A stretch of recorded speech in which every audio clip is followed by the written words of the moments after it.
Hello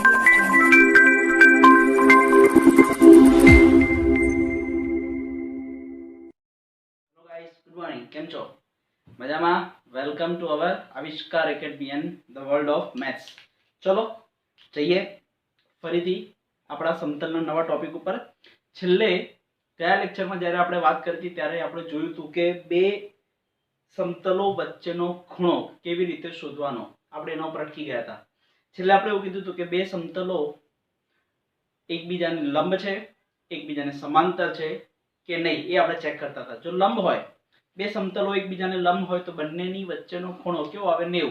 અને બે સમતલો એકબીજાને સમાંતર હોય તો બંને વચ્ચેનો ખૂણો કેટલો થઈ જાય? 0. આપણે આટલી વાત કરી હતી. તોય આજે આપણે જોઈશું બે સમતલો વચ્ચેનો ખૂણો, પછી આપણે જોઈશું રેખા અને સમતલ વચ્ચેનો ખૂણો. તો સૌથી પહેલા હું વાત કરું બે સમતલો વચ્ચેનો ખૂણો. ઓકે, બે સમતલો. સૌથી પહેલા આપણે જોઈ લઈએ કે બે સમતલો કયા કયા પ્રકારના હોઈ શકે. તો સૌથી પહેલી વસ્તુ, એક સમતલ આપણે આમ દોરીએ છીએ. પહેલું સમતલ π1,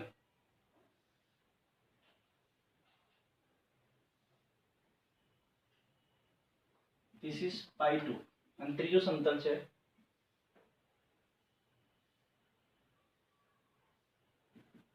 π1. ત્રણ અલગ અલગ કિસ્સાઓ માટે આપણે વાત કરીશું. બીજું સમતલ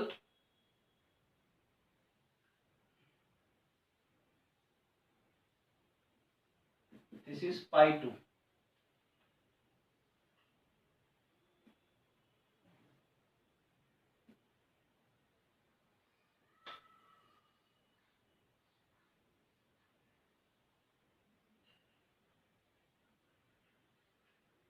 ઓકે, ધીસ ઇઝ આ π2 સમતલ. હા, એક સમતલ આ છે ને, તો હવે આમ ક્રોસમાં લઈએ આપણે.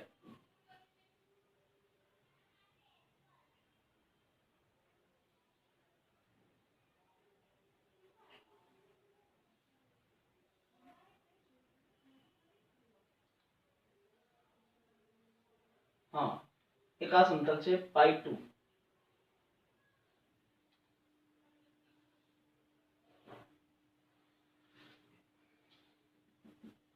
ઓકે, તો પહેલા સમજીએ. પહેલા સમતલનો અભિલંબ ધીસ ઇઝ n1 બાર. આ જે સમતલ છે એ શું છે? n1 બાર. આ જ વસ્તુ લઈએ આપણે n1 બાર, જે આ સમતલ લંબ છે. હા, તમને ખબર છે અભિલંબ એટલે સમતલને લંબ. બીજો સમતલ છે એનો અભિલંબ લઈ લઈએ, n2 બાર, એ આને લંબ છે. આ જે સમતલ છે, આ સમતલ આવું છે, વિચારો. આ આમ છે તો આ સમતલ આમ છે, તો એનો અભિલંબ કેવો છે? આમ હશે. તો આપણે અહીંયાથી આમ લઈ લઈએ,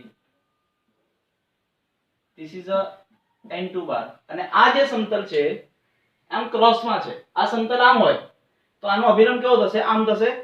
અને આ સમતલ આમ છે તો આનો અભિલંબ થશે આમ. એટલે આપણે અહીંયાથી આમ લઈ લઈએ,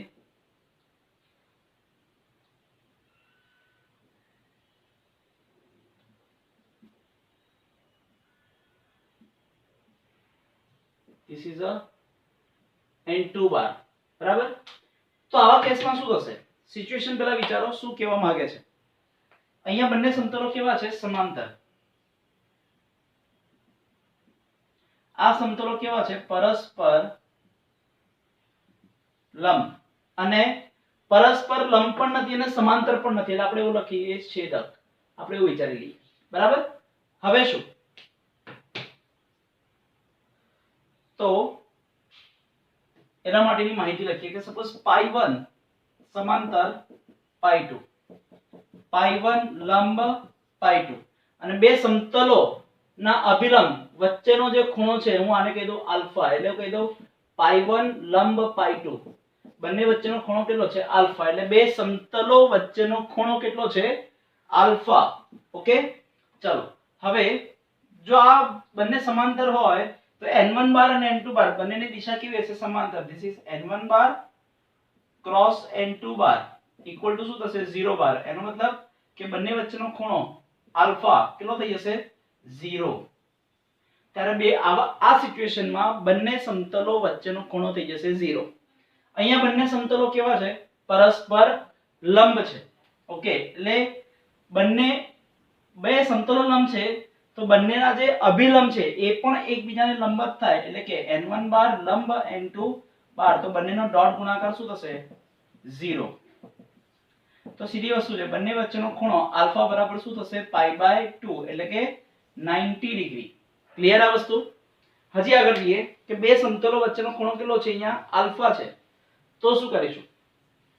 તો બંને સમતલો વચ્ચેના અભિલંબ વચ્ચેનો ખૂણો એટલે કે લખીશું cos alpha = mod of n1 bar dot n2 bar upon mod n1 bar mod n2 bar. Okay, n1 bar dot n2 bar upon mod n1 bar mod n2 bar. Okay, આ થયું સૂત્ર કે જ્યાં alpha is belongs to close interval 0 to π/2. હા, alpha ક્યાં છે? 0 અને π/2 ની વચ્ચે, એટલે કે લઘુકોણ છે. આપણે એવું પણ કહી શકાય આલ્ફા શું છે? લઘુકોણ, એટલે કે પહેલા ચરણમાં હોઈ શકે. સ્પેશિયલ કેસ માટે જો લંબ હોય તો π/2 થાય, એટલે અહીંયા સંવૃત અંતરાલ લીધું છે. બે સમતલો એકબીજાને સમાંતર હોય તો 0 થઈ જાય, એટલે આપણે સંવૃત અંતરાલની આપણે વાત કરી છે. ઓકે, એટલે બે સમતલો વચ્ચેનો ખૂણો આવી રીતે શોધી શકાય. ક્લિયર? 100%? યસ, આ થઈ ગઈ વાત બે સમતલો વચ્ચેનો ખૂણો. ઓકે, ચલો હવે આપણે વાત કરીએ સમતલ બરાબર છે. ચલો, બે સમતલ વચ્ચેનો ખૂણો તો બરાબર છે, પણ રેખા અને સમતલ વચ્ચેનો ખૂણો કહું તો આપણે એની વાત કરીએ. ચલો જોજો, મજા આવશે. રેખા અને સમતલ વચ્ચેનો ખૂણો શું કહે છે સમજીએ પહેલા.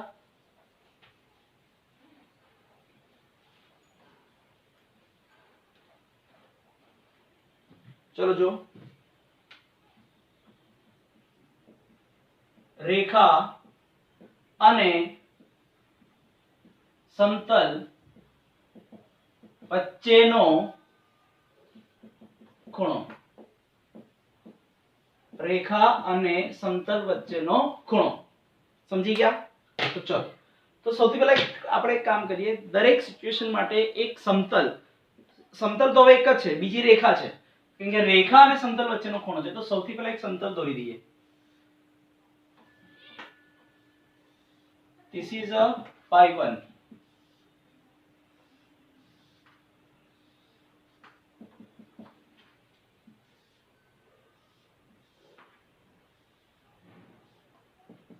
This is π1.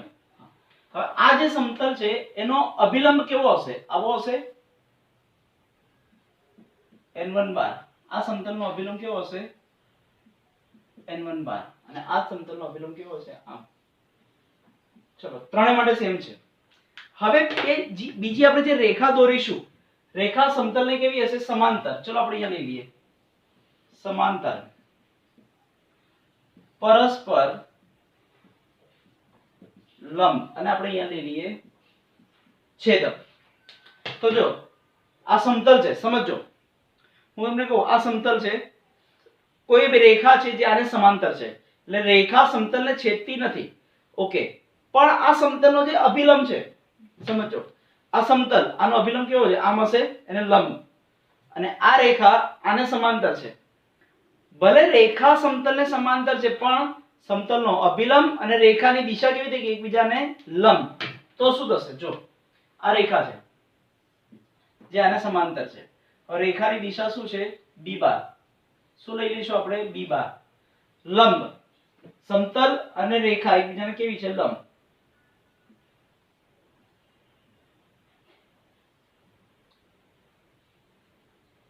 રેખા અને લંબ છે, બરાબર? આ બી આને લંબ છે, અને રેખા સમતલને આમ છેદીને જાય છે. ધારો કે આ રીતે છેદીને જાય છે, ત્યારે બંને વચ્ચે ખૂણો કેટલો બને છે? આલ્ફા, અને રેખાની દિશા છે b બાર. ઓકે, ચલો, જો બંને એકબીજાને રેખા અને સમતલ એકબીજાને સમાંતર છે, પણ બંનેની દિશાઓ શું થશે? લંબ થશે. તો સીધી વસ્તુ છે કે n1 આપણે n1 બાર લખવાની જરૂર નથી, હવે ખાલી n બાર લખીશું તો ચાલશે.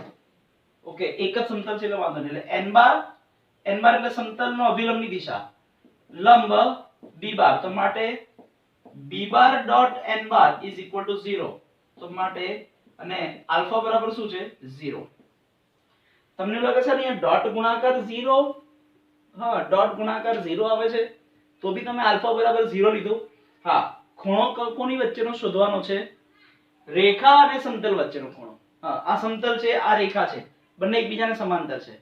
સમાંતર છે એટલે એનો અભિલંબ, ભલે બંનેના એક અભિલંબ અને રેખાની દિશાનો ડોટ ગુણાકાર ભલે 0 થતો હોય પણ એની વચ્ચેનો ખૂણો તો સમાંતર પ્રમાણે જ લેવાનો. ચાલો, પરસ્પર લંબ એટલે રેખા અને સમતલ, આ સમતલ છે, એક આ રેખા છે, રેખા સમતલને કેવી છે? લંબ છે. તો સીધી વસ્તુ છે, સમતલનો અભિલંબ પણ કેવો હશે? લંબ છે. એટલે રેખા અને અભિલંબની દિશા તો સેમ જ થઈ જવાની છે. ઓકે, તો ભલે અહીંયા હું એવું કહી દઉં કે તો બંનેની દિશા શું થશે? એક જ. એટલે n બાર સમાંતર b બાર, એટલે કે b બાર ક્રોસ n બાર. તમે n બાર ક્રોસ b બાર લો, પદો આગળ પાછળ હોય એનાથી કોઈ ફરક નહીં પડતો, પણ b બાર અને પછી n બાર બોલવામાં સરળતા રહે એટલે હું પહેલા લખું છું, બીજું કંઈ નથી. ઇક્વલ ટુ 0 બાર. હા, પણ રેખા અને સમતલ વચ્ચેનો ખૂણો કેટલો છે? 90. એટલે alpha is equal to pi by 2. આવું કંઈક છે. ચલો, છેદક એટલે છેદક એટલે કે અહીંયા શું કરશો કે સમતલ અને રેખા L વચ્ચેનો ખૂણો શું છે? આલ્ફા. તો અહીંયા હું શું કરીશ? તો બંને વચ્ચેનો ખૂણો sin આલ્ફા બરાબર mod of b bar dot n bar upon mod b bar mod n bar. આ થઈ ગયું સૂત્ર. b bar dot n bar upon mod b bar mod n bar, જ્યાં 0 less than equal to alpha less than equal to pi by 2. એટલે એ જ પહેલું ચરણ જ કહેવાય. એટલે આ થઈ ગઈ વાત કોની? રેખા અને સમતલ વચ્ચેનો ખૂણો કેવી રીતે શોધવાનો આપણે એની વાત કરી લીધી. બોલો, પડી ખબર? 100%. ઓકે, આ છે મેઈન કન્સેપ્ટ તમારો, રેખા અને સમતલ વચ્ચેનો ખૂણો અને બે સમતલ વચ્ચેનો ખૂણો કેવી રીતે શોધાય એની આપણે વાત કરી. ક્લિયર? ચલો, તો હવે આના રિલેટેડ આપણે દાખલાઓ લેવાના છે, તો લઈ લઈએ ચોપડીમાંથી જ દાખલાઓ. ચલો, તો હવે એક્ઝામ્પલ જોવાના છે, તો આપણે એક કામ કરીએ, ચોપડીના દાખલાઓ લઈ લઈએ એટલે વાંધો જ નહીં. હા, ચલો, જો સ્વાધ્યાય 11.3 માં જ દાખલા નંબર 13, દાખલા નંબર 13 ની ચર્ચા આપણે પહેલા પણ કરી ગયા તો છીએ જ. ઓકે, હવે સૌથી પહેલા જુઓ, દાખલા નંબર 13 માં આપણે ગયા લેક્ચરમાં એવું કીધું હતું, જે 5 દાખલાઓ છે એમાં ફક્ત આપણે એવું નક્કી કરેલું કે જો બે સમતલો, પહેલા સમતલનો અભિલંબ n1 બાર, બીજા સમતલનો અભિલંબ n2 બાર, બંનેનો ડોટ ગુણાકાર 0 આવે તો બંને સમતલો એકબીજાને લંબ છે. એનો મતલબ કે બંને વચ્ચેનો ખૂણો પાઈ બાય 2. જો બે સમતલોનો ક્રોસ ગુણાકાર 0 બાર આવે તો બંને સમતલો એકબીજાને સમાંતર છે, તો ત્યારે બે સમતલો વચ્ચેનો ખૂણો કેટલો થઈ જાય? 0. હવે બે સમતલો એકબીજાને સમાંતર પણ નથી કે લંબ પણ નથી, તો એવા કેસમાં શું થશે? ત્યાં આપણે બે સમતલો વચ્ચેનો ખૂણો શોધવાનો આવે.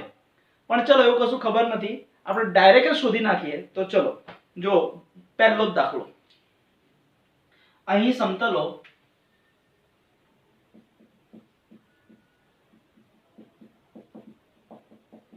પાઈ 1, પહેલું સમતલ શું છે? 7x + 5y, 7x + 5y + 6z + 30 = 0. હવે અહીંયા અભિલંબ શું થશે?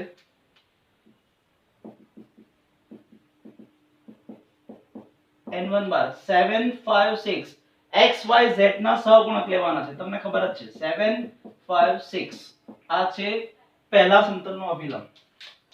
ચલો, હવે બીજો સમતલ પાઈ 2, બીજો સમતલ કયું છે? 3x - y - 10z + 4 = 0. ચલો, આનો અભિલંબ શું થશે? n2 બાર x y z ના સહગુણક, x નો સહગુણક 3, y નો સહગુણક -1 અને z નો -10. ચલો બંને સમતલોના શું મળી ગયા? અભિલંબ આપણને મળી ગયા. તો બે સમતલો વચ્ચેનો ખૂણો. હવે બે સમતલ વચ્ચેનો ખૂણો, તેના માટે સૂત્ર શું હતું? cos આલ્ફા બરાબર mod of n1 bar dot n2 bar upon mode n1 bar mode n2 બાર. તમે આમાંનામાં કિંમત મૂકી દો તો પણ ચાલે, નહીં તો અલગથી કિંમતો શોધીને મૂકશો તો પણ ચાલશે, કોઈ ફરક પડતો નથી. ચલો મોડ ઓફ n1 બાર શું છે? આ રહ્યું 756.3 -1 -10 अपॉन अंडर रूट ऑफ पहला अभिलंबનો માનાંક.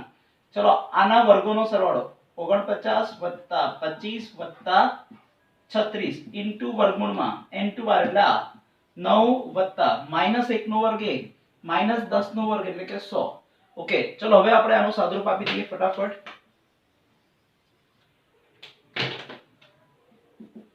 માનાંકમાં ચલો આ બંને ડોટ ગુણાકાર 7 તરી 21, 5 અને -1 નો ગુણાકાર -5, 6 અને -10 નો ગુણાકાર -60 વર્ગમૂળમાં. ચલો આનું કરો. 36 માંથી 1 અહીં આપી એટલે 50 એટલે આ થઈ જશે 35.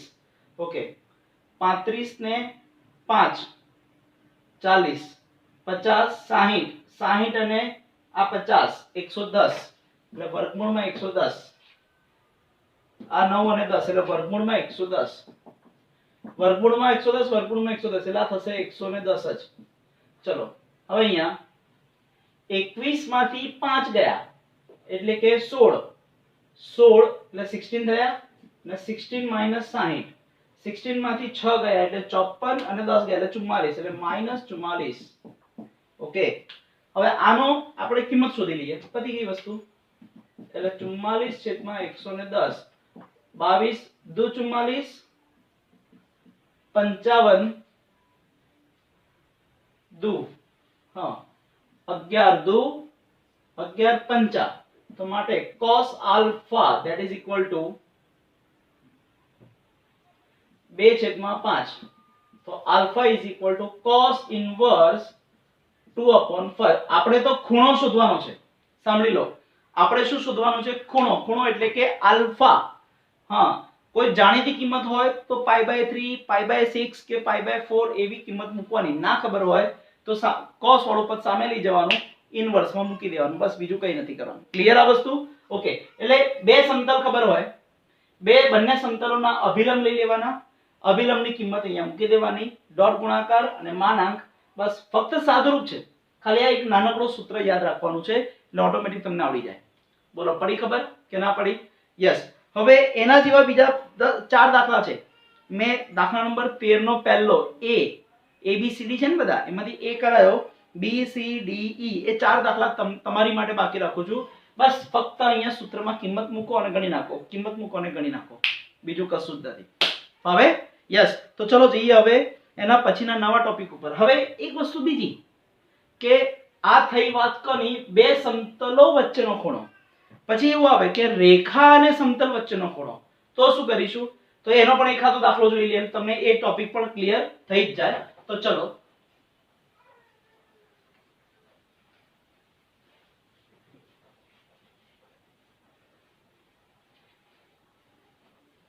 હવે વાત કરીએ રેખા અને સમતલ વચ્ચેના ખૂણા માટે. તો આગળ આવી જાઓ તમારા ટેક્સ્ટબુકમાં તમે આવી જશો પેજ નંબર 419 ઉપર. સી આપણે અલગ અલગ એક્ઝામ્પલ બનાવીશું, એના કરતા ચોપડીનું જ એક્ઝામ્પલ લઈ લઈએ એટલે ચોપડીનો એક દાખલો પૂરો થઈ જાય અને એક એક્ઝામ્પલ તરીકે એ લઈ લેવાય. ચલો પેજ નંબર 419 ઉપર ઉદાહરણ નંબર 25. ઉદાહરણ શું આપી દીધું છે? 25. હવે અહીંયા જો શું આપ્યું છે કે રેખા અને સમતલ વચ્ચેનો ખૂણો શોધવાનો છે. ચલો રેખા શું આપી છે એ જોઈ લઈએ.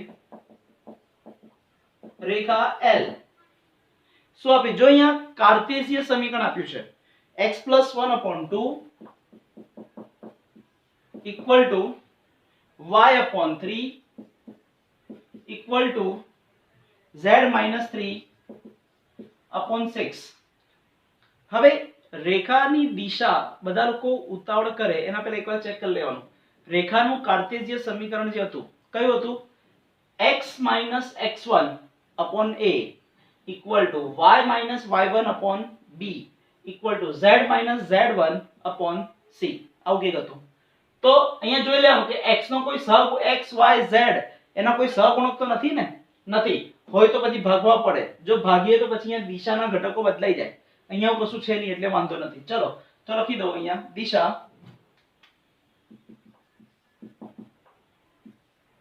b bar is equal two શું થશે? 2 3 6. આ થઈ ગઈ રેખા L ની દિશા. હવે સમતલ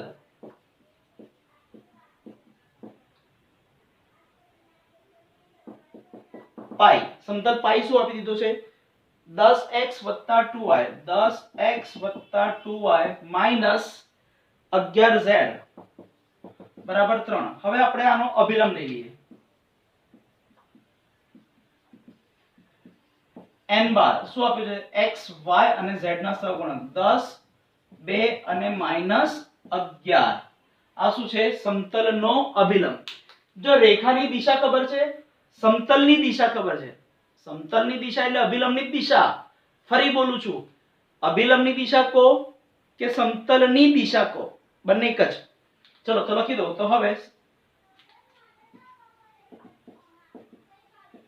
રેખા અને સમતલ વચ્ચેનો ખૂણો. સૂત્ર શું હતું? sin આલ્ફા બરાબર mod of b bar dot n bar upon mod b bar mod n બાર. ચલો હવે આ સૂત્રમાં ખાલી કિંમત જ મૂકવાની છે. મોડ ઓફ b બાર શું છે? 2 3 6 ડોટ n બાર 10 2 -11 અપોન વર્ગમૂળમાં ત્રણેયના વર્ગોનો સરવાળો 4 9 36 અને અહીંયા વર્ગમૂળમાં 100 + 4 + 121. ચલો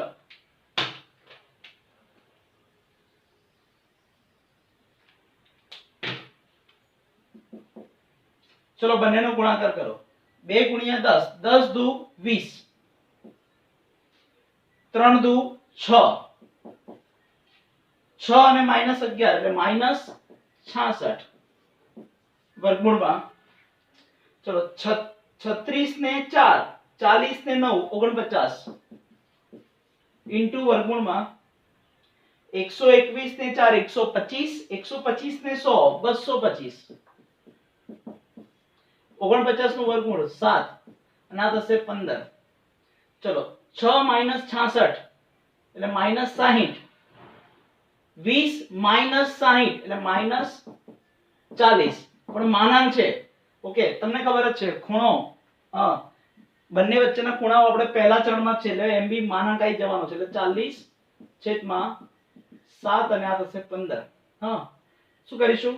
5 વડે ભાગ કરો. 5 * 40 5 તરી 15. ઓકે, એટલે શું આવશે? sin આલ્ફા = 8/21 એટલે કે આલ્ફા = sin ઇન્વર્સ 8/21. શું થશે? Alpha = sin inverse 8/21. બહુ સિમ્પલ વસ્તુ છે, જોયું ને? એટલે આ રીતે રેખા અને સમતલ વચ્ચેનો ખૂણો પણ શોધી શકાય. ક્લિયર આ વસ્તુ? ઓકે, હવે સાંભળી લો મારી વાત. આવો જ એક સરખો દાખલો છે.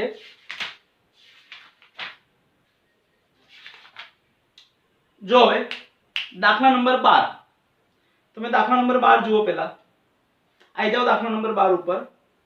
ઓકે, હવે એક નાનકડી વસ્તુ આપણે રહી ગઈ છે કે સદિશ સમીકરણને કાર્ટેશિયમાં કેવી રીતે ફેરવવાનું, કાર્ટેશિયને સદિશમાં કેવી રીતે ફેરવવાનું એ જોઈ લઈએ અને એના પછી તરત જ આપણે જોઈ લઈએ દાખલા નંબર 12. ચલો હવે સૌથી પહેલા આપણે જોઈએ કે રેખાનું સદિશ સમીકરણ આપેલું હોય તેના ઉપરથી કાર્ટેશિય સમીકરણમાં કેવી રીતે ફેરવવાનું. ચલો તેના માટે જોઈએ આપણે સ્વાધ્યાય 11.3 માં દાખલા નંબર 3 એનો પહેલો દાખલો. દાખલા નંબર 3 નો પહેલો દાખલો. એક સરખા દાખલા છે એટલે એકાદો દાખલો બતાવીને હું બાકીના દાખલા છોડીશ તમારી માટે, તો વાંધો નહીં આવે. પહેલો દાખલો r12 અહીં સમતલનું સદિશ સમીકરણ શું આપ્યું છે r bar dot i plus j minus k i cap plus j cap minus k cap is equal to 2 શું આપી દીધું છે ઇઝ ઇક્વલ ટુ 2 આવું કંઈક આપ્યું છે હવે શું કરીશું જો હવે કેવી રીતે ગોઠવવાનું છે r બાર એટલે કે x y z અને i j k એના બદલે આપણે લખી દઈએ 1 1 -1 that is equal to 2 બસ હવે આ બંનેનો ડોટ ગુણાકાર કરવાનો પહેલાનો ગુણાકાર x બીજાનો ગુણાકાર y ત્રીજાનો ગુણાકાર -z that is equal to 2 બસ આ થઈ ગયું જે સમતલનું કાર્ટેઝીય સમીકરણ છે જે સમતલનું કાર્ટેઝીય સમીકરણ છે ક્લિયર આ વસ્તુ ઓકે એના જેવો જો બીજો દાખલો તમને આવડે એવો છે આઈ જાવ ત્રીજા દાખલા ઉપર c ઉપર આ છે a c શું કહે છે સમતલનું સદિશ સમીકરણ અહીં સમતલનું સદિશ સમીકરણ શું છે r બાર ડોટ પછી s - 2t i cap plus 3 - t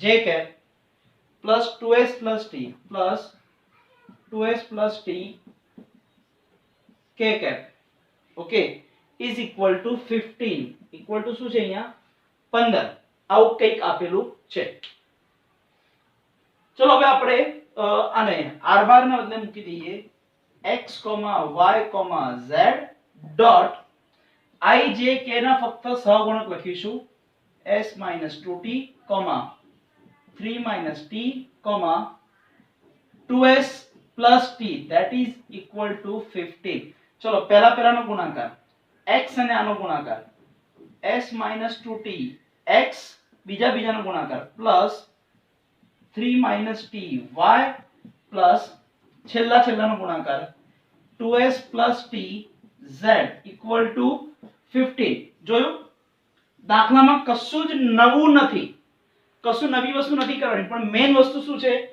કે હંમેશા સમતલનું સમીકરણ કેવા સ્વરૂપમાં હોવું જોઈએ x વાળું y વાળું અને z વાળું પદ અને અચળ પદ સામે જવા દેવાનું તમે અચળ પદ આ બાજુ રાખશો તો કોઈ ફરક નહીં પડે બરાબર એટલે આ થઈ ગયું સદિશ સમીકરણમાંથી કાર્ટેઝીય સમીકરણમાં કેવી રીતે ફેરવવાનું ઓકે ચલો આના જ રિલેટેડ એક દાખલો છે દાખલા નંબર 12 જુઓ તો સૌથી પહેલા દાખલા નંબર 12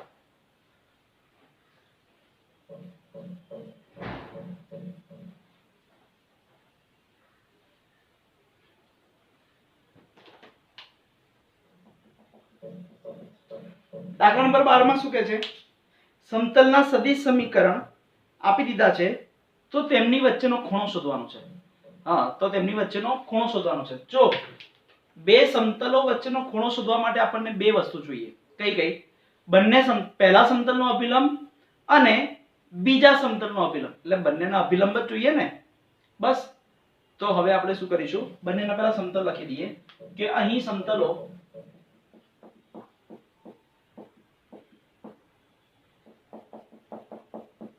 π1 પહેલું સમતલ આપી દીધું છે r બાર ડોટ શું આપ્યું છે 2i plus 2j minus 3k 2i plus 2j minus 3k that is equal to 5 અને બીજું સમતલ આપી દીધું છે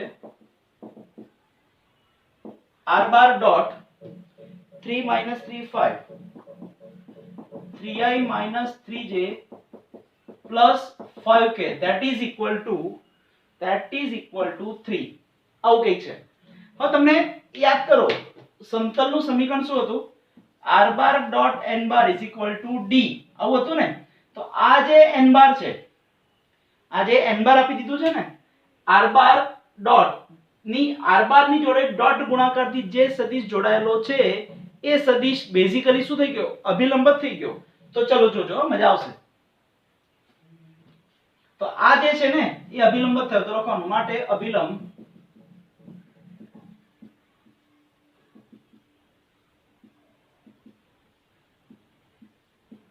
n1 બાર અને અહીંયા n2 બાર.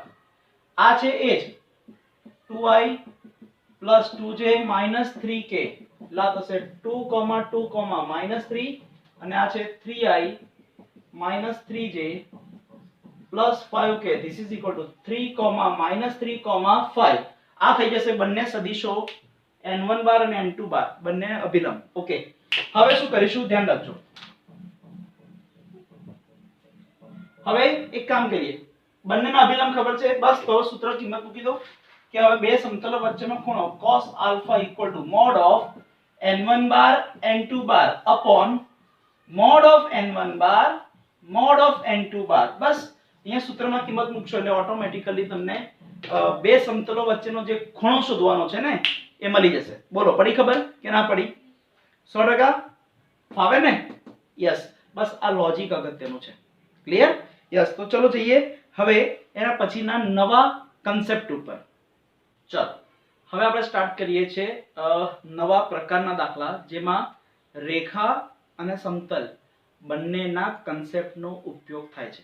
બરાબર? તો ચલો સ્ટાર્ટ કરીએ છીએ દાખલા નંબર 4, સ્વાધ્યાય 11.3 દાખલા નંબર 4. શું કહે છે સમજો પહેલા. સ્વાધ્યાય 11.3 દાખલા નંબર 4 એનો પહેલો દાખલો. હવે આપણે અહીંયા પહેલા એક પાર્ટીશન કરી લઈએ એટલે સાદુરૂપ આપવાનું થોડું સરળતા રહે. દાખલો થોડો લાંબો છે. શું કહે છે રકમ પહેલા સમજો. શું આપ્યું છે? નીચેના પૈકી પ્રત્યેક પ્રશ્નમાં ઉગમ બિંદુથી સમતલ પર દોરેલા લંબના લંબપાદ ના યામ મેળવવાના છે. ઓકે, તો ચલો સૌથી પહેલા આપણે આકૃતિ દોરીને સમજીએ. ચલો આ એક સમતલ છે.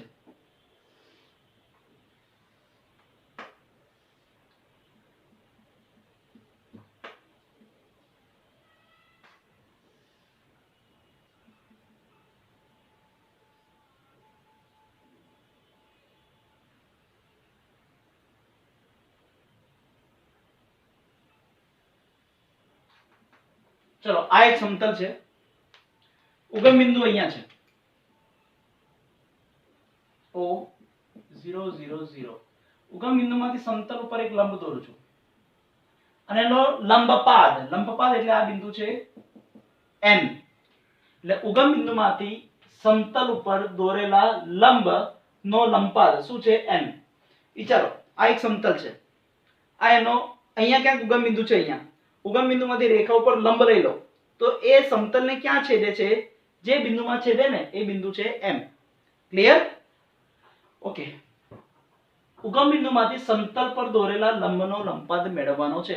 સમતલનું સમીકરણ ખબર છે? અહીંયા જે સમતલ છે પાઈ, એ સમતલનું સમીકરણ કયું છે? પહેલું 2x 3y 4z.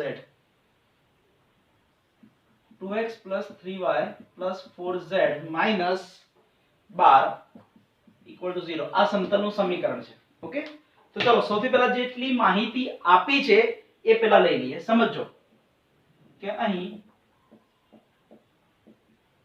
સમતલ પાઈ 2x 3y 4z minus 12 = 0. Okay, તો અભિલંબ શું આવશે આનો?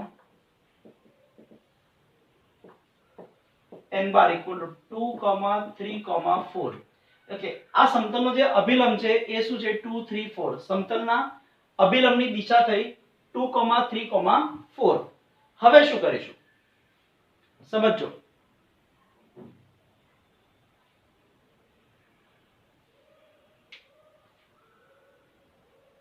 બોલો શું કરશો? અભિલંબ તો કદાચ આવો છે. સાંભળજો, અભિલંબ કેવો હશે? આમ હશે n બાર. પણ મારે લંબપાદના યામ કેવી રીતે મેળવવાના? ખરેખર આમ જોવા જઈએ ને તો આ દાખલો આમ જોવા જઈએ તો ઘણો અઘરો પણ છે. એટલે મેં તમને પહેલા કીધું લોજિકલી આ દાખલાને સમજવું પડશે, નહીં તો નહીં ફાવે. સમજો. હવે એક કામ કરીએ, સાંભળજો. હું એવું કહી શકું, આપણને એટલું ખબર છે કે સમતલનો અભિલંબ આ છે અને એક દિશામાં આ સદિશ છે OM. કાં તો આપણે એવું કહી દઈએ કે O અને M માંથી પસાર થતી રેખા આવી હશે. આ હશે. તો રેખા OM ની દિશા અને અભિલંબની દિશા બંને સેમ જ થાય. ક્લિયર આ વસ્તુ? એટલે જે દિશા અભિલંબની છે એ જ દિશા કોની થશે? OM ની. ક્લિયર ને? તો ચલો તેમાંથી લખીએ. હવે રેખા OM ની દિશા b બાર બરાબર n બાર બરાબર 2 3 4. એટલે રેખાની દિશા પણ અભિલંબની દિશા બરાબર જ છે કેમ કે લંબ દોરેલો છે. હા, એટલે આ બંને કેવા છે? લંબ છે, ધ્યાન રાખજો. તથા રેખા OM એ O 0 0 0 બરાબર a બાર માંથી પસાર થાય છે. હા, શું થાય છે? આમાંથી પસાર થાય છે. તો શું કરીશું? તો બિંદુ ખબર છે, દિશા ખબર છે, તો રેખાનું સમીકરણ શું થાય? તો લખવાનું માટે રેખા OM નું સમીકરણ. શું કર્યું? રેખા OM નું સમીકરણ શું આવશે? r બાર બરાબર a bar plus lambda b બાર. શું આવશે? લેમ્બડા b બાર, કે જ્યાં lambda is belongs to r. ચલો a બાર એટલે r 0 0 0 પ્લસ લેમ્બડા b બાર કેટલા છે? 2 3 4. This is 2, 3, 4. ચલો બંનેનો સરવાળો કરો. હા, આ શું છે? રેખાનું સમીકરણ.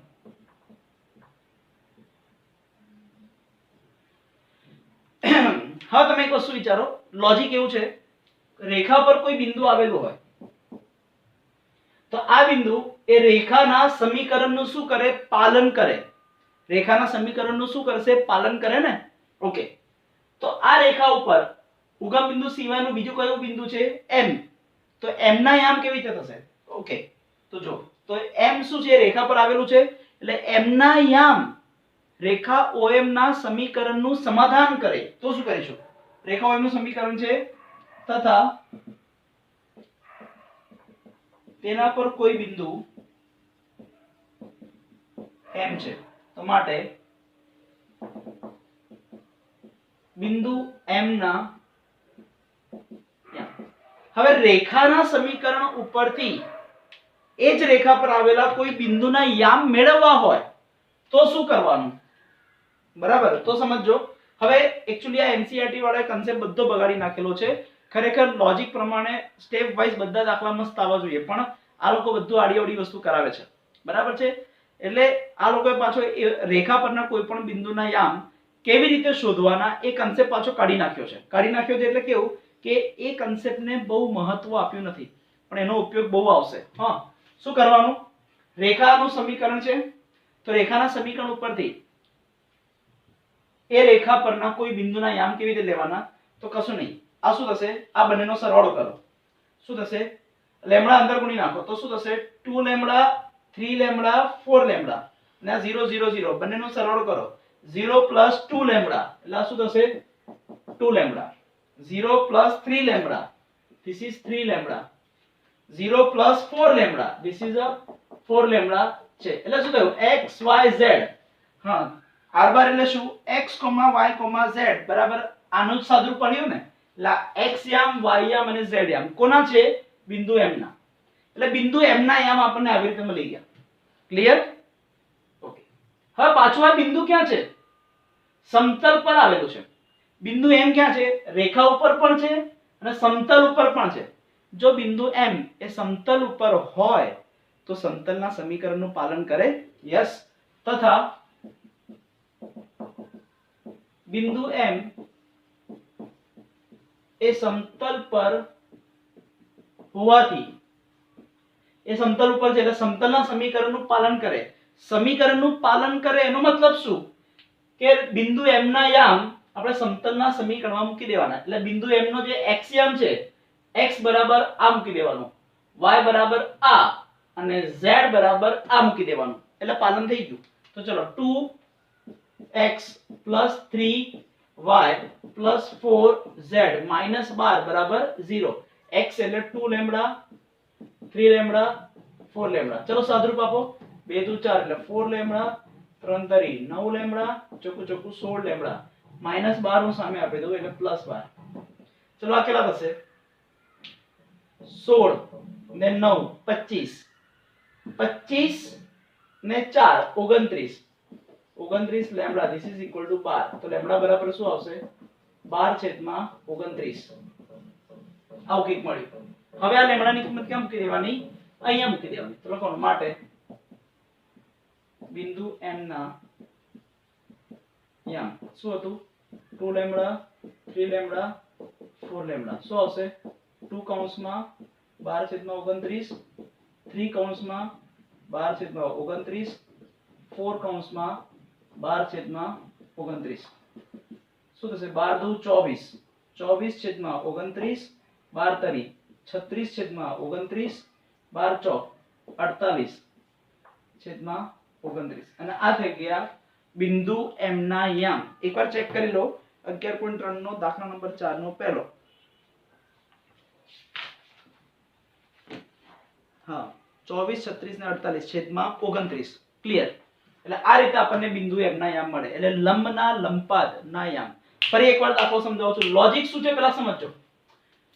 સમતલ આપ્યું છે, સમતલ ઉપર ઉગમ બિંદુમાંથી લંબ દોરેલો છે. તો સીધી વસ્તુ છે, લંબ દોરે એટલે આ બિંદુ સમતલ ઉપર તો છે જ ને. એટલે બિંદુ M એ સમતલ ઉપર છે. ઓકે, હવે મારે બિંદુ M ના યામ શોધવાના. એ M સમતલ ઉપર છે એટલે સમતલના સમીકરણનું શું કરે? પાલન કરે. એ કન્સેપ્ટનો ઉપયોગ કરીને પણ બિંદુ M ના યામ કેવી રીતે શોધવાના? બિંદુ ક્યાં છે? O અને M માંથી પસાર થતી રેખા ઉપર. હા, O અને M માંથી પસાર થતી રેખા ઉપર. તો એ રેખાના સમીકરણની મદદથી આપણે બિંદુના યામ શોધી શકાય. તો હવે સૌથી મોટો પ્રશ્ન એ છે કે રેખા OM નું સમીકરણ કેવી રીતે લાવવાનું? હવે રેખાનું સમીકરણ શોધવું હોય તો મારે બે વસ્તુ જોઈએ. એ રેખા પરનું કોઈ એક બિંદુ અને રેખાની દિશા. તો દિશા આપણને મળી ગઈ. હવે O અને M માંથી જે રેખા દોરીશું એ સમતલને લંબ જ હશે. અને અભિલંબ પણ કેવો હોય? સમતલને લંબ જ હોય. તો અભિલંબની દિશા અને આ રેખાની દિશા બંને કેવી છે? સમાન. બંને કેવી હશે? સમાન. એટલે O અને M માંથી પસાર થતી રેખાની દિશા મળી ગઈ. અને બિંદુ રેખા શેમાંથી પસાર થાય છે? O 0 0 માંથી. એટલે બિંદુ ખબર છે, દિશા ખબર છે. એના ઉપરથી રેખાનું સમીકરણ મળી ગયું. હવે આ સમીકરણની મદદથી આ બંનેને સોલ્વ કરી નાખીએ. બંનેનો સરવાળો લેમ્ડા અંદર ગુણીને સરવાળો કરી નાખો એટલે x y અને z યામ જે મળે એ શું મળશે? અરે આ રેખા પરના કોઈ પણ બિંદુના યામ. હવે જરૂરી નથી હું આના ઉપર m લઈ લઉં, અહીંયા બીજું કોઈ બિંદુ, અહીંયા બીજું કોઈ બિંદુ, બીજું કોઈ બિંદુ, બધાના યામ શું હશે? આ જ હશે. પણ દરેક બિંદુ માટે લેમ્ડાની કિંમત તો અલગ અલગ હશે. આ બિંદુ m ક્યાં છે? સમતલ ઉપર છે. બસ, તો બિંદુ M સમતલ ઉપર હોય તો સમતલના સમીકરણનું પાલન કરે. બરાબર? ઓકે, તેના પરથી મને લેમ્ડા મળી ગયા અને લેમ્ડા પાછા મેં બિંદુમાં મૂકી દીધા તો મારે બિંદુ M ના યામ મળી ગયા. ક્લિયર? ઓકે, હવે તમને એવું લાગે કે સર આ રેખા ઉપર બહુ બધા બિંદુઓ છે, અસંખ્ય બિંદુઓ, બધા માટે આ જ સૂત્ર આવે? યસ. આનો સરવાળો કરશો તો આપણને આ મળ્યું ને. આ શું છે? બિંદુના યામ. કયા બિંદુના યામ? રેખા પર આવેલા બિંદુના યામ. હવે રેખા ઉપર તો અસંખ્ય બિંદુ હોય તો બધા માટે આ જ આવે. તો પછી આ તો એક જ બિંદુ મળ્યું ના? એવું નહીં. M માટે આ બિંદુ માટે લેમ્ડા શું મળ્યો? આ. તો દરેક બિંદુ માટે લેમ્ડાની કિંમતો પણ અલગ અલગ મળશે. એટલે લેમ્ડાની અલગ અલગ કિંમતો માટે અલગ અલગ બિંદુઓ મળશે. એટલે બહુ બધા બિંદુઓ શોધી શકાય. પણ એના માટે લેમ્ડા કેવી રીતે શોધવાનો એ અગત્યનું છે. અહીંયા તો લેમ્ડા આપણને ક્યાંથી મળ્યો કે બિંદુ M એ સમતલ ઉપર છે.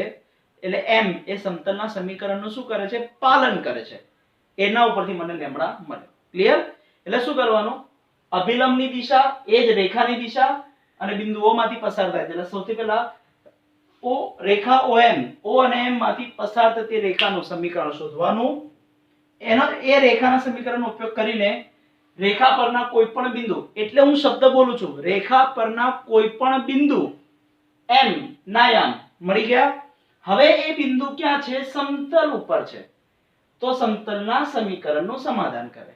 અને સમાધાન કરે તો એના ઉપરથી એટલે x y z ના બદલે આ બિંદુના યામ અહીંયા મૂકી દેવાના. એના ઉપરથી તમને લેમ્ડા મળશે. એ લેમ્ડા પાછો તમે અહીંયા મૂકી દો એટલે તમને જવાબ મળી જાય. ક્લિયર? ઓકે, ચલો પરફેક્શન માટે હજી હું એક બીજો દાખલો કરાવું છું. બરાબર? હજી એક બીજો દાખલો કરીએ તો વધારે ખ્યાલ આવી જાય. ક્લિયર? તો ચલો જઈએ બીજો દાખલો. ચલો હવે જોઈએ એના પછીનો દાખલા નંબર 2. એટલે એમાં જ એટલે આ લોકો બી આપે છે, આનો બી નંબરનો દાખલો. સૌથી પહેલા પાર્ટીશન, મેં તમને પહેલા જ કીધું હતું દાખલો થોડો મોટો છે. ચલો હવે સાદુરૂપ આપીએ. સમતલ આપી દીધું છે 3y 4z 6. અહીં સમતલ y બરાબર શું આપી દીધું છે 3y 4z 3y 4z -6 0. ચલો અહીંયા અભિલંબ શું આવશે? માટે અભિલંબ n બાર શું આવશે? હવે x નથી એટલે x નો સહગુણક નથી એટલે 0, y નો સહગુણક this is 3, z નો સહગુણક 4. ક્લિયર? આ છે સમતલનો અભિલંબ. ચલો સમજીએ. ફરીથી અહીંયા હું આકૃતિ દોરું છું સમતલની.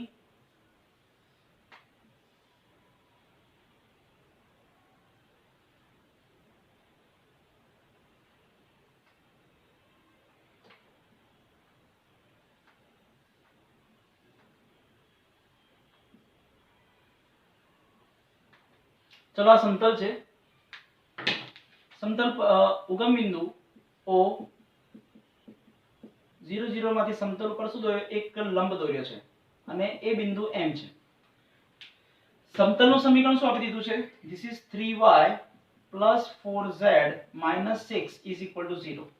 તો સીધી વસ્તુ છે આ સમતલ પાઈ. તો સમતલનો અભિલંબ એ આ દિશામાં હશે n બાર. એ પણ શું છે? સમતલને લંબ જ છે.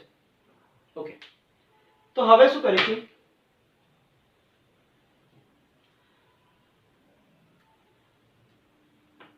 O અને M માંથી પસાર થતી રેખા લઈ લઈએ. હા, O અને M માંથી પસાર થતી રેખા લઈ લઈએ. સીધી વસ્તુ છે એ રેખા પણ સમતલને શું હશે? લંબ જ હશે. ઓકે, તો હવે O માંથી સમતલ પર દોરેલા લંબનો લંબપાદ m છે. માટે રેખા OM ની દિશા b બાર બરાબર અભિલંબની દિશા. અને અભિલંબની દિશા શું છે? 0 3 4 0 3 4 આવું આપી દીધું છે. 0, 3, 4 આવું કઈક છે. ઓકે, તથા રેખા પરનું બિંદુ a બાર બરાબર 0 0 0. તો માટે રેખા OM નું સમીકરણ શું આવશે? r બાર બરાબર a bar plus lambda b બાર કે જ્યાં lambda is belongs to r. ચલો r બાર a બાર શું છે? 0 0 0 પ્લસ લેમ્બડા b બાર એટલે એની દિશા 0, 3, 4 આવું કઈ છે. ઓકે, આ શું છે? રેખાનું સમીકરણ. તથા રેખા પરના કોઈ બિંદુ m ના યામ. ચલો m ના યામ કેવી રીતે લેવાના? રેખાનું સમીકરણ મળી ગયું ને, તો સમીકરણમાં આ બંનેનો સરવાળો કરો. લેમ્બડા અંદર ગુણી નાખો. Lambda * 0 0 + 0 this is 0. લેમ્બડા * 3 એટલે 3 લેમ્બડા અને આ બીજો ઘટક 0 એટલે 0 + 3 lambda this is 3 lambda. 0 + 4 lambda so this is 4 lambda. હા, મેં શું લખ્યું? એટલે આ રેખા પરના કોઈ પણ બિંદુ m ના યામ આ મળી ગયા. હવે બિંદુ m પોતે ક્યાં છે? આ સમતલ ઉપર છે. એ સમતલના સમીકરણનું સમાધાન કરે. તથા બિંદુ m એ સમતલ પર હોવાથી એનું પાલન કરે ને, તો ડાયરેક્ટ લખી દઈએ 3y + 4z - 6 0. 3y y એટલે શું લેવાનું? આ this is 3 lambda. 4z z એટલે 4 લેમ્બડા. પતી ગયું. 3 * 9 લેમ્બડા પ્લસ ચોકું 16 લેમ્બડા -6 સામે જશે એટલે +6. 16 lambda + 9 lambda this is 25 lambda = 6. એટલે લેમ્ડા બરાબર શું આવશે 6/25 ક્લિયર લેમ્ડા મળી ગયા હવે આ લેમ્ડાની કિંમત આપણે બિંદુ m માં મૂકી દેવાની લખવાનું માટે બિંદુ m ના યામ શું આવશે 0,3 લેમ્ડા લેમ્ડા એટલે 6/25 4 લેમ્ડા 6/25 એટલે શું આવશે 0,6 તરી 18 18/25 6 ચોક 24/25 એટલે આ થઈ ગયું બિંદુ m ના યામ બોલો પડી ખબર 100% એટલે આ રીતે બિંદુ m ના યામ શોધી શકાય આના જેવો બીજો દાખલો છે c અને d હવે તમને આવડશે બે દાખલા આપણે પ્રોપર રીતે કર્યા છે એટલે હવે તમને આ મેથડ આવડી જશે ક્લિયર તો ચલો હવે જઈએ ફરીથી એક બીજા નવા નાનકડા નવા કોન્સેપ્ટ ઉપર ચલો હવે એક નાનકડો મસ્ત કોન્સેપ્ટ છે એ જોઈ લઈએ એટલે આપણે અહીંયા લખીએ છીએ રિમેમ્બર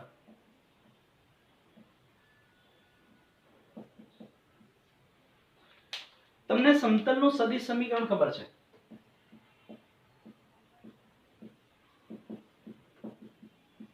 સદિશ સમીકરણ શું છે r bar dot n bar equal to d હા હવે જ્યાં d એટલે શું આપણે હવે આને લઈ લઈશું ઉગમ બિંદુથી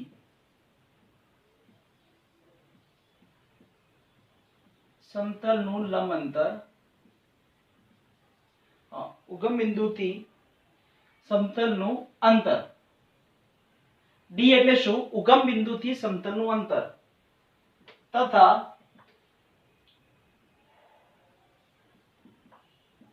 ઉગમ બિંદુથી સમતલના અભિલંબની દિશામાંનો સદિશ બરાબર શું થશે n કેપ ત્યારે સમતલનું સમીકરણ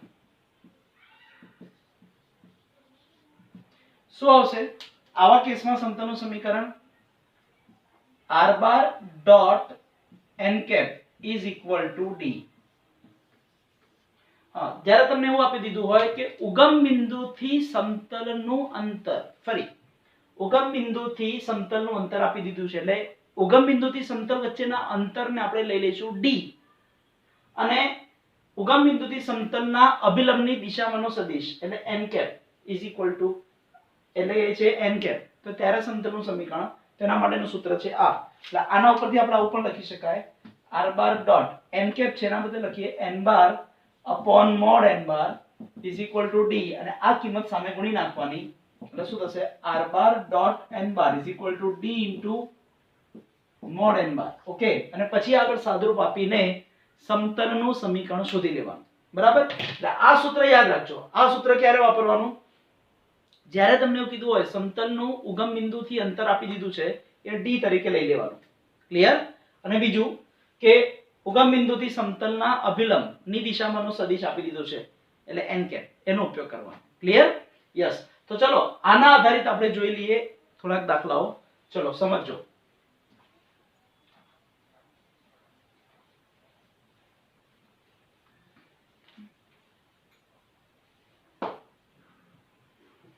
ઉદાહરણ નંબર 13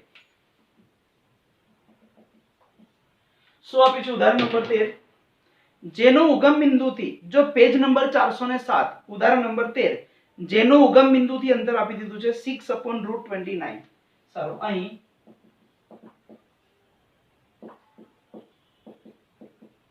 સમતલનું ઉગમ બિંદુથી અંતર d બરાબર 6/√29 આવું આપી દીધું છે જેની પર ઉગમ બિંદુમાંથી અને જેની ઉપર ઉગમ બિંદુમાંથી સમતલ પરનો અભિલંબ છે લખીએ ઉગમ બિંદુમાંથી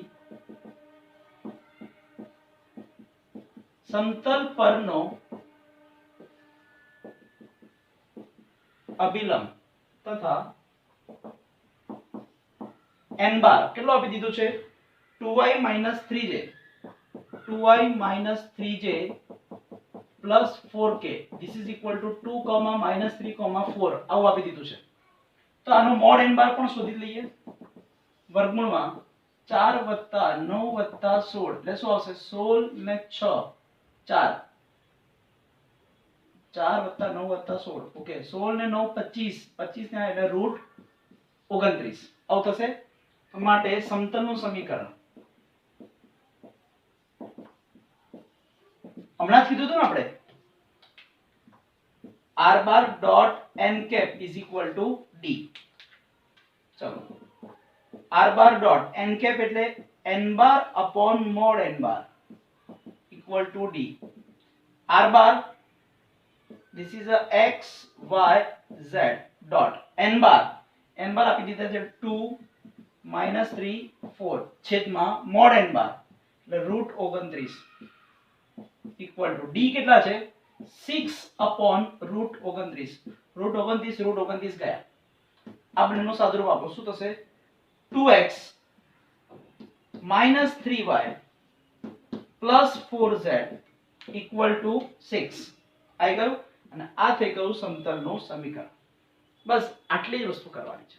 પણ આ n કેપ વાળું સૂત્ર ક્યારે વાપરવાનું છે? કે જ્યારે તમને દાખલામાં એવી માહિતી આપી દીધી હોય કે ઉગમ બિંદુથી અંતર d અને ઉગમ બિંદુમાંથી સમતલ પરનો અભિલંબ આપી દીધો હોય ત્યારે જ આ સૂત્ર વાપરવાનું. ઓકે, હવે એમાં જુઓ, આવો જ એક દાખલો આપી દીધો છે આપણને સ્વાધ્યાયમાં.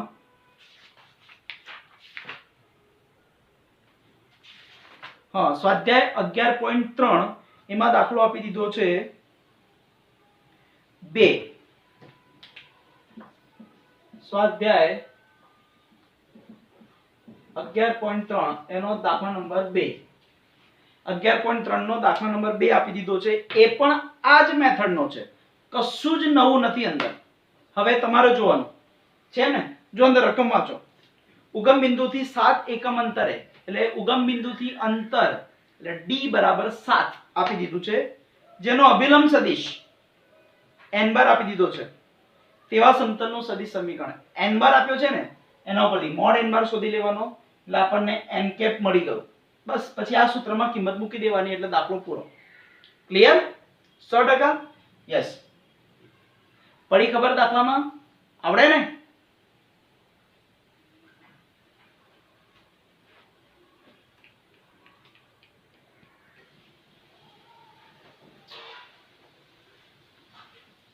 ઓકે, તો આજે આપણે મેક્સિમમ દાખલા જોયા, મેક્સિમમ કન્સેપ્ટ પણ જોયા, નવા નવા સૂત્રો પણ જોયા. બરાબર છે?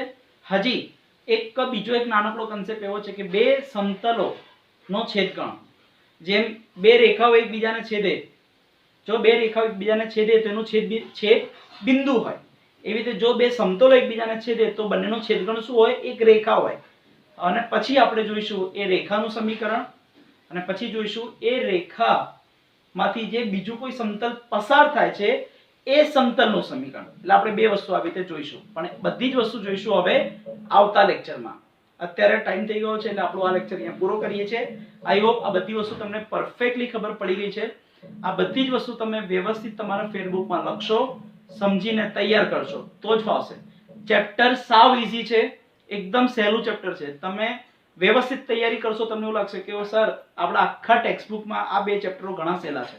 જેમ સૌથી પહેલા હતું નિશ્ચાયક, શ્રેણિક, એવું જ આ બે ચેપ્ટરો પણ સાવ સહેલા છે. ક્લિયર? બસ હવે તમારા ઉપર છે તમે આને કેવી રીતે ફોકસ કરો છો. ફાવે ને? યસ. તો ચલો જઈએ. હવે આપણે ટાઈમ થયો એટલે આપણે આ લેક્ચર પૂરો કરીએ છીએ. બાકીનું બધું આવતા લેક્ચરમાં આવી રીતે જ આપણે મસ્ત પૂરું કરીશું. ત્યાં સુધી ગુડ બાય, ટેક કેર, સાયોનારા.